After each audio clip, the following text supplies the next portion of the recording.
A union budget is a statement of the government's finances both in the current year and forthcoming. Here's what you must expect.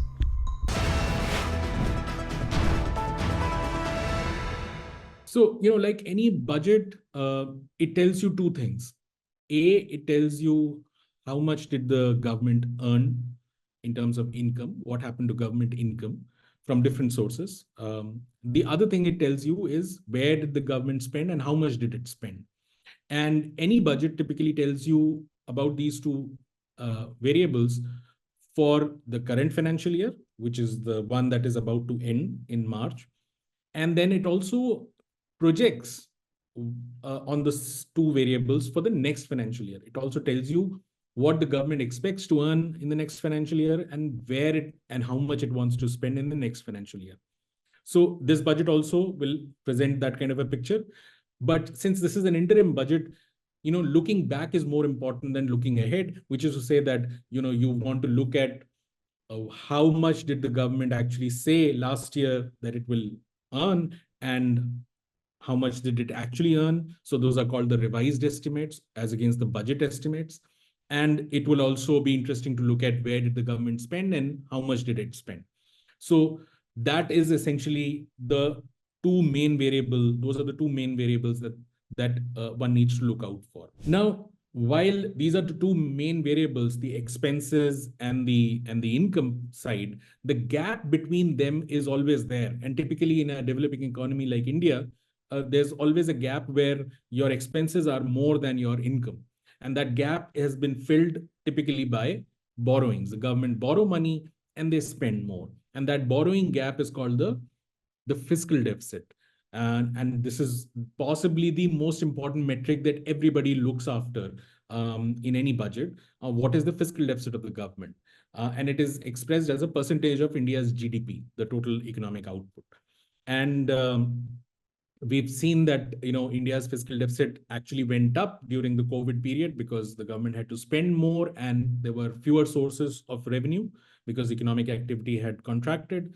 So the fiscal deficit for the current financial year was last year it was budgeted at 5.9% of GDP. Budgeted as in the government expected it to be 5.9% of GDP by the end of March this year. And most analysts believe that it would be around 5.9. And for the coming financial year, most analysts expect that it would reduce further to 5.3% of GDP.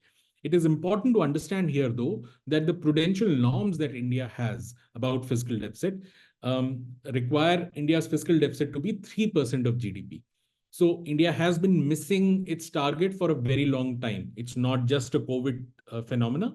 COVID might have worsened things, but India has been missing the prudential norms on fiscal deficit for a long while now, and that is what the chart also shows. Now, one important thing about this year's data is that fiscal deficit is being met because of better tax buoyancy, which is to say that tax buoyancy essentially measures how taxation responds to economic growth. So India's tax buoyancy has improved, and that is the reason why this time we are meeting the fiscal deficit. Otherwise, with a slightly lower nominal GDP growth, we would have struggled to meet the fiscal deficit. But we have managed to do that, or it looks like we are likely to achieve it because of this reason, is that we have better tax buoyancy. And better tax buoyancy basically means that the government now has an ability to raise more taxes at the same tax rate because taxes respond better. They generate more revenues. And this typically can happen for a variety of reasons. But a good example could be that if you have a broader tax base, which is to say that if instead of taxing only 4 people, if you were taxing 10 people, then your tax buoyancy will go up. The same 10% tax will get you more revenues. And hence, you would not feel the pressure to raise tax rates to get more revenues.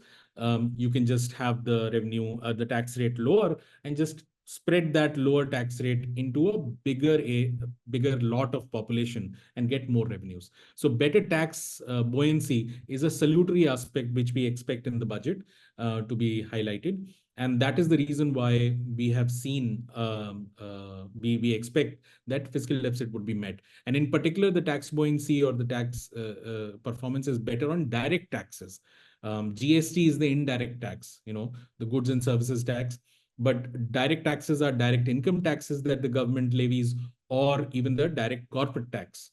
Those are the places where analysts expect better taxation performance. Thank you for watching this video. Please like and subscribe our channel, and we'll be live on the budget day. Please check for details on the Indian Express website or the YouTube channel.